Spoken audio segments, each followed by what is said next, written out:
भूत प्रेत, रूहानी ताकतें, पारलौकिक शक्तियाँ और आपके मस्तिष्क में भी इन चीजों के बारे में बार बार ख्याल आते हैं, तो आज मैं आपको कई सौ सालों से एक किले में दफन एक ऐसी पारलौकिक शक्ति के बारे में बताने जा रहा हूँ जिसके बारे में सुनकर आपके रोंगटे खड़े हो जाएंगे। आप सोचने पर मजबूर हो जाएंगे कि क्या वाकई में ऐसा कुछ भी हो सकता है। और इस वीडियो के आखिर में मैं आपको एक ऐसे जाने माने व्यक्ति के बारे में बताऊंगा जिसकी मौत का कारण इन्हीं बुरी शक्तियों को माना गया है। आप वीडियो को आखिर तक जरूर देखिएगा।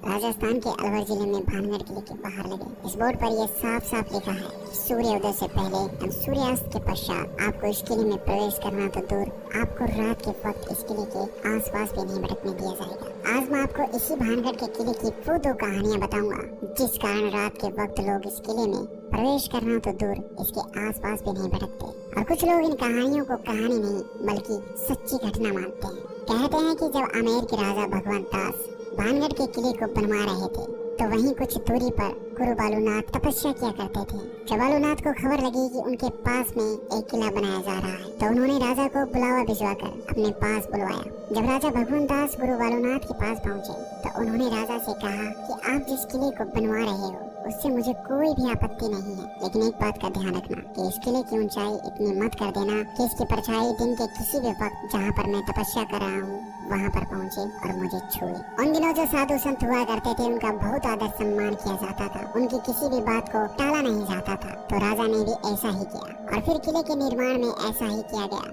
किले के किसी भी भाग की ऊंचाई इतनी नहीं रखी गई जिससे कि किले की परछाई गुरु तक पहुंच सके। इस बात का ख्याल अगली 2 पीढ़ियों तक तो रखा गया, लेकिन उसके बाद जब तीसरी पीढ़ी ने भानगढ़ की गद्दी संभाली तो उन्होंने इस बात को गंभीर न लेते हुए गुरु बालूनाथ की चेतावनी को अनसुना कर दिया और उन्होंने कुछ स्थानों का पुनः निर्माण करवा के किले को और ऊंचा करवा दिया और आगे किले की परछाई गुरु बालूनाथ तक पहुंच जाती है। और जब यह परछाई बालूनाथ की तपस्या वाले स्थान पर पहुंची तो बालूनाथ को इतना गुस्सा आया कि उन्होंने ये श्राप दे दिया कि भानगढ़ तबाह हो जाएगा। और उसी दिन के बाद भानगढ़ पर दुखों का पहाड़ टूट पड़ता है। और यह भी कहा जाता है कि 1783 में जो भयंकर अकाल आया था जिसमें मरने वालों का आंकड़ा करोड़ों में था, वो अकाल गुरु बालूनाथ के श्राप की वजह से आया था। और आज तक यहाँ पर इस श्राप का असर देखने को मिलता है, जिस कारण से लोग इस किले में रहना तो दूर इसके आसपास भी नहीं भटकना चाहते। लेकिन दूसरी कहानी उस राजकुमारी की कहानी है जिस पर लोगों को सबसे ज्यादा विश्वास है। और इस खौफनाक कहानी के कारण ही लोग इस किले को भूतहा शैतानी किला कहते हैं। जब ये किला खुशहाल था तब यहाँ पर एक राजकुमारी रहा करती थी जिसका नाम था रत्नावती। राजकुमारी रत्नावती बेहद खूबसूरत थी। राजकुमारी की खूबसूरती के चर्चे दूर दूर तक फैले हुए थे। इस कारण हर दिन अलग अलग राजाओं के शादी के संदेश राजकुमारी के पास आया करते थे। लेकिन इन राजाओं के अलावा एक और शख्स था जिसकी नजर थी राजकुमारी रत्नावती पर। उसका नाम था सिंधिया, जो एक तांत्रिक था। एक दिन जब सिंधिया तांत्रिक ने राजकुमारी को देखा तब से सिंधिया तांत्रिक राजकुमारी के लिए पागल सा हो जाता है। सिंधिया तांत्रिक राजकुमारी को पाना चाहता था, लेकिन सिंधिया तांत्रिक जानता था कि वो सीधे तरीके से राजकुमारी को नहीं पा सकता था, क्योंकि कहाँ शमशान में रहने वाला सिंधिया और कहाँ महलों में रहने वाली राजकुमारी रत्नावती। तो सिंधिया तांत्रिक ने राजकुमारी को पाने के लिए एक ऐसा तरीका अपनाया जिसने उस क्षेत्र का नाश कर दिया। भानगढ़ के इस किले में उन दिनों बाजार लगता था, तो एक दिन राजकुमारी की दासी इसी बाजार में राजकुमारी के लिए तेल लेने आई। बस सिंधिया तांत्रिक को इसी दिन का इंतजार था। जब वह दासी तेल खरीद कर वापस जाने लगी तो तांत्रिक ने उसे रोक लिया। सिंधिया तंत्र विद्या में इतना माहिर था कि उसने उस तेल पर वशीकरण का मंत्र फूंक दिया ताकि वो राजकुमारी को पा सके। दासी तेल लेकर राजकुमारी के पास पहुंच जाती है, लेकिन राजकुमारी भी इस विद्या का ज्ञान रखती थी।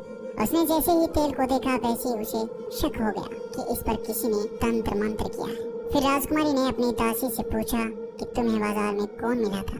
तब दासी ने बताया कि उसे सिंधिया तांत्रिक मिला था। तब सिंधिया तांत्रिक नाम सुनते ही रानी को सब कुछ समझ में आ जाता है। उसे समझ आ गया था कि मामला क्या है।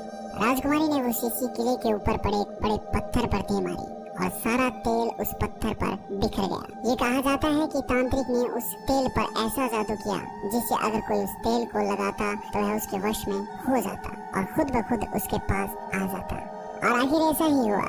वह बड़ा पत्थर जिस पर राजकुमारी ने तेल फेंका वह लुढ़कने लगता है और जिस स्थान पर सिंधिया तांत्रिक तंत्र मंत्र किया करता था उस स्थान तक लुढ़कता हुआ जाकर सिंधिया के छाती पर चढ़ जाता है। अब सिंधिया सारी बात समझ चुका था, तो मरते मरते सिंधिया तांत्रिक ने श्राप दे दिया कि भानगढ़ तबाह हो जाएगा, सारे लोग मारे जाएंगे और उनकी आत्माएं यहीं इस किले में भटकती रहेगी। और इतना कहकर सिंधिया तांत्रिक मर जाता है और इसके बाद होता है एक भयानक युद्ध जिसमें भानगढ़ के सैकड़ों लोग मारे जाते हैं। और ये कहा जाता है कि सिंधिया के उस श्राप के कारण आज तक इस किले में उनकी आत्माएं भटकती है और आज भी रात के वक्त यहाँ चीखने चिल्लाने की आवाज आती है। दोस्तों, ये तो थी वो घटनाएं जो पारालौकिक शक्तियों से जोड़कर देखी गई थी, लेकिन इन सब के अलावा एक कारण और भी है और ये मानना पड़ा कि इस किले में कुछ न कुछ गलत जरूर होता है जो लोगों के लिए खतरनाक हो सकता है। कुछ समय पहले इस किले में रात के वक्त लोग चले जाते थे जो जगह जगह पर इस किले को खोदने लगते थे। उन्हें लगता था कि इस किले में कोई पुराना खजाना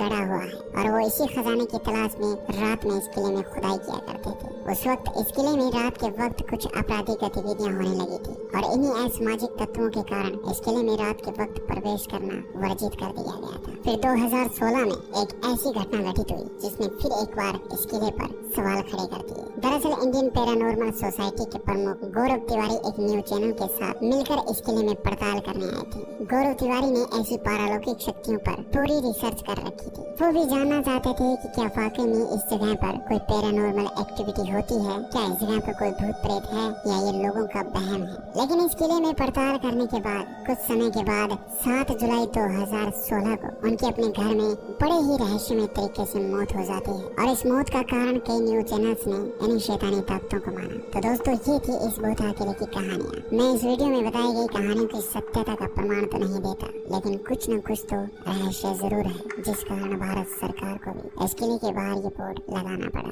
वीडियो को लाइक और चैनल को सब्सक्राइब करने के साथ कमेंट बॉक्स में जरूर बताइए आपको ये वीडियो कैसा लगा। मिलता हूँ अगली एक नई वीडियो।